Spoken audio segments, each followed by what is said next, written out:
เนาะวันนี้ทำว่ากับผ้าพ่อแม่พี่น้องมาเดินตลาดอาหารแบบบ้านๆเท่าไรนี่มีบักกูด ครั เนาะ บ10 บาทเลย กูด บาท หน้า บาทเองไม่ต้องขาย หมักขนุนหรือบักหมี่เนาะเมียนบ่พี่น้อง บ้านนอน ฟังได้เอิ้นบักหมี่เนาะนี่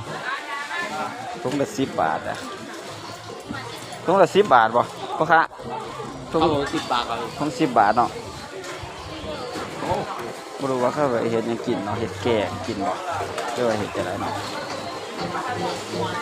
อาหารแบบอีสานบ้านเฮาแบบหลายถือเนาะพี่น้องเนาะใครอยากมากินอยากแบบว่าซื้อพักไปกินเนาะพี่น้องเนาะซื้อก็นี่เนาะนี่มะขามหยักโอ้โลละ20 บาทมะขามหยักใหญ่เป็นใหญ่หรอกโล20 บาทกล้วยนี่20 บาทเนาะพี่น้องเนาะก็มาที่จะได้จบคลิปไปก่อนเด้อกสิกาความบาสบายดีและสวัสดีเด้อพ่อแม่พี่น้องกันเบิดสุขสุขคนเนาะ